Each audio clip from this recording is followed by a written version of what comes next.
Hello, everybody. Hello, hello. This is awesome to see people in person. It's really awesome. Where's Rachel, the one who just did the presentation? That was beautiful. That was nice. I'm going to actually make that a segue into this conversation. So we might actually forget you guys are here. Megan and I were colleagues back in the Obama days, and for me, it's an amazing catch-up. So I might forget that you guys are here in that sense. But the segue that I want to take is what she said when she said, good is everyone. I'm just going to modify that. The public good is for everyone. And she said ESG, the OGs of ESG is the public sector. Mm-hmm. Right? ESG came out of the public sector's desire to bring good things to the wider public. And sometimes when this entire conversation is about the public sector, I know Megan is no longer in public service, but she might not recognize this, but she is. Because the line between folks who work in the government, I'm proud being a diplomat at the US Department of State, is really, really now blurred. Because the issues that we face around the world are no longer have identity. They're everywhere, they're every part of the world, every sector has been impacted. So to be in public service or in the public sector, at least in intentions, is now the private sector is also doing that. And you might guys not know, I don't know if anybody of you know of Google Megan Smith, but Megan is a BFD. The first time I met her during Obama when she became a CTO, and I was in a meeting with you we were talking about girls' empowerment and things like that. And every person was just awed by her presence and her work. And when she left the White House and did Shift 7 and all that, everything that she did afterward was still public service. It just was not in government. She didn't have the diplomatic passport that I have, but she is still a BFD. So I want to start the conversation for us to, once she left the CTO position, went Shift 7 and other things, how does the public service work that you did informed now your post-public service service? Thanks, and it's so awesome to be with you again and with all of you. I grew up I'm an engineer, I'm a mechanical engineer, and I grew up in this idea of using tech and innovation for solution making as a young one. President Carter was in office when I was in high school and middle school, and he was putting solar panels on the White House. And so I was inspired to do my science fair projects, which was mandatory in our school, which is important because it meant every kid had to learn to not just memorize or learn science facts and science topics, but to actually practice invention or learn confidence around making something that they were interested in. So I did a lot of projects in green energy, so I came into this tech sector, and my track was very much where lots of us are. Working at Apple in Japan, working in Silicon Valley, Google, and we had a company called Planet Out, which would get community online, and then coming into the White House. I think with President Obama, this idea of a US CTO was new. And if you think about President Obama as really a community organizer as one of his greatest strengths, and so he could see that there were colleagues missing at the main table. So he just opened it up and added a few more chairs. We were able to add the US CTO, we added the US Chief Data Scientist. And so I think of that job as a +1 job. So I could say, Thomas, what are you doing? And then I could try to force multiply or help with these capabilities, tech, data, whatever. I think of it like an orchestra. Why don't we play the whole orchestra on the hardest problems, not leave out parts of our capabilities? And if you have tech and innovation folks, you can add them. So the specific thing, and when we came out, so the work in government was, how do you help the president and the team harness the power of data, innovation, and technology on behalf of the American people and the world? And if you think about that, why do we know where all the Amazon packages are, but we don't know where the kids on the border went? Right? So, and there's really good colleagues who are working on both of those problems, but they're in silos, they're not together. And what's happening is, if you go to the tech sector, I love my colleagues in tech, it's fun, it's super nerdy. So we have, engineers and product managers in charge, and the policy and comms folks are trying to get a word in edgewise. And then we come to government, And the policy and comms folks are leading, of course. And the tech people aren't even invited to the meeting. They're contractors, they're the help that we get after we decide what to do. The challenge with that is that we get the architecture of that topic wrong because we're guessing. And if we just pulled up a chair, which President Obama did, President Trump continues, President Biden continues, of these other colleagues, then we can speak that language when the door shuts. We don't need a million tech people in government. We want to buy things.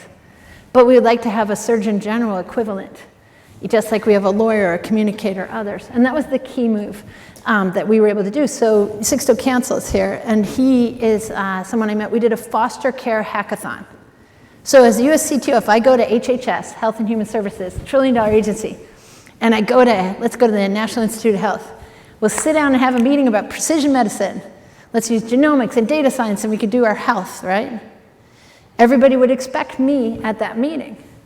But if I come down the virtual hall to HS, Human Services, and we're going to work on technologies for foster care, for example, people might say, why are you here? Like, my computer's working. Because it isn't, these are smart, talented people who really, really know what they're doing. But they haven't had the practice of having people of our capability, our part of the orchestra, in the band with them. And so that's a mistake. And so my hope, and that's where Shift 7 comes in. Shift 7, if you type it, means and. We're a small team, we work in partnership, love to partner with all of you. How do we drive collective genius? And in this case, I'm trying to stay where me as a technical person from learning in government, where I'm a bit more rare, and work with genius teammates who really know what they're doing, but they might not have had the tools that we have. So those are the kinds of projects that we get up to in partnership now. That's beautiful. So let's talk about a little bit about partnerships. That's the area that I focus on. For those of you who do not know, I am in the Office of Global Partnership. The U.S. Department of State's job is to essentially forge collaborations with outside parties to advance our foreign policy. And in your work in Shift 7 now, as you try to collaborate and partner with others, whether it's public sector or the private sector, what are the kind of trends that you've seen, why they're coming to you? Not just the problem they're trying to solve, but why you? Or why do they need to collaborate? Why don't they do it themselves? If you can kind of respond to that. Yeah, one of the things that I really think about is if we are 7 billion plus people, someone in the world has already fixed the thing you're trying to fix. They just have. Someone in the country has, maybe several, probably several. They have something working or promising. It might not be totally fixed, but they're on it. And so when the Sustainable Development Goals were launched from the UN in 2015, just before that, we partnered with the Non-Government Liaison Service, Susan Alsner and her team, to put up a web page to ask who is already solving these goals. What are you doing? Not your idea, but what are you already doing? What's the prototype? What is it? Tell us more. And first year we got 800 submissions. We've run it each year pre-COVID. So 2019 we got 1,400 submissions from 141 countries in 3 weeks. And 400 of the people wanted to be on the committee, which is great, so you kind of Wikipediaize it. And so people were reviewing, and up comes a bouquet of just genius innovators. And also, you know, our colleagues in Silicon Valley and in the venture capital world really need to work on much more inclusion, because this group was gender balanced, geo balanced, racially balanced, topic balanced, amazing innovators working on health, working on environment, working on gender equality, working on all of those goals in some blended way. So we put them on stage for a 4-minute kind of TED-like talk, and then we create acceleration capabilities, acceleration sessions. Every entrepreneur needs teammates and a network. So we do that with that group. I bring that up because it's a method I use called Scout and Scale. So instead of conjuring up, you instead say, wow, this problem's hard, I wonder who. And you look around and you find amazing people. So many of them are here at the summit already. And how do you accelerate? It's like when Malala Yousafzai was attacked, I was able to work with some of her family, and we were able to make the Malala Fund, because Malala knows more about girls and children's education possibilities than I'll ever know. And if I help her, like people help Elon Musk or they help Jeff Bezos, we're going to have solutions. So it's sort of find the innovators and help them. Do a lot of ecosystem work. Y'all should meet each other and try to do storytelling work so we can all share more. If I say today, oh my God, Tom, so we have to watch the innovation program that's going to be on 60 Minutes today. Do we all know who's going to be on that? it's going to be Elon, it's going to be Jeff, it's going to be Zuckerberg. So there's a lot more people. I love them, and, well, maybe not Zuck, but I love them. Not liking Facebook too much. Destroying democracy, right here.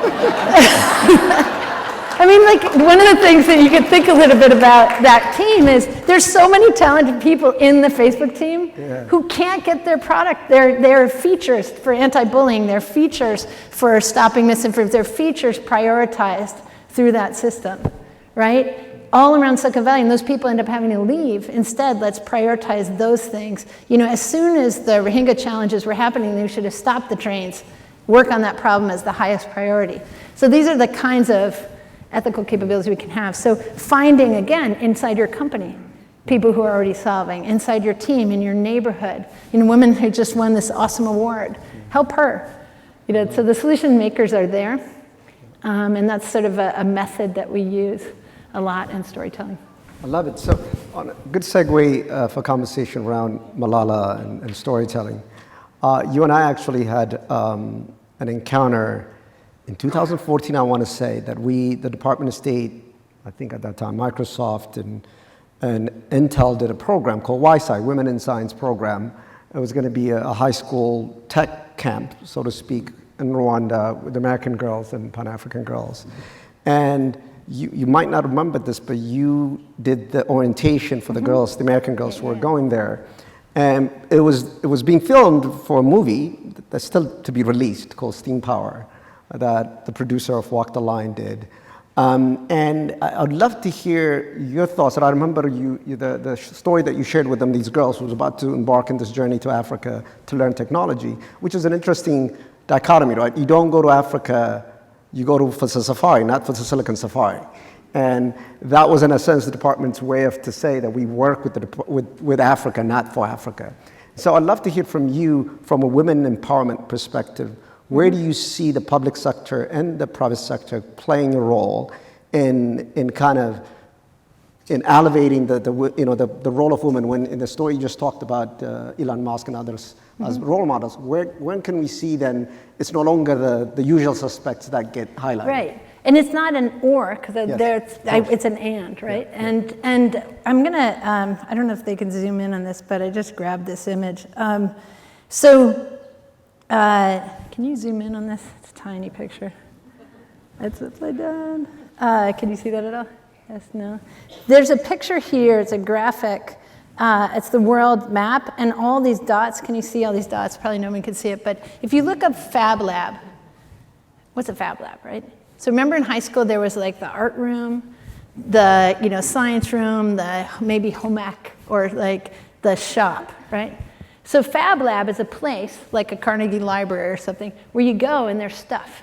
So this is a picture, and it shows you that in the world there's an entire population of Fab Labs all over the place, even though we have not ever heard of it. So hiding in plain sight is sort of Wakanda, MacGyver land, where all these people who are innovating. So it doesn't matter where you go in the world, you can find these innovation teammates.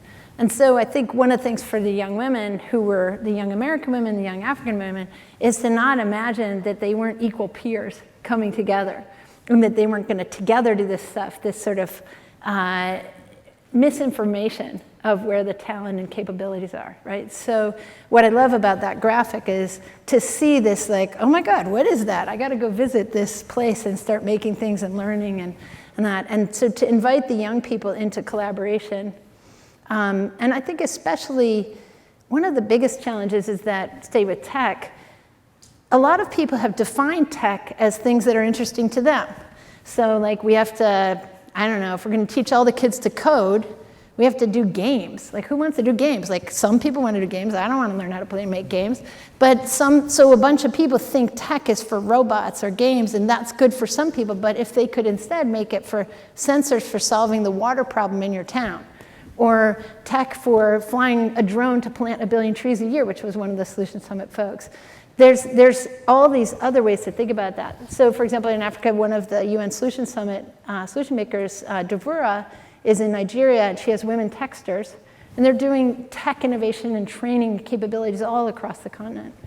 I actually think, to the point of that particular program, one of the greatest and most exciting changes in the world is the rise of the talent in Africa to get properly networked, to be able to do the kinds of things they, of course, have been doing for millennia, but to be able to be more recognized and seen and teaming up in the way that is a possibility for leading in the world, which they're already doing.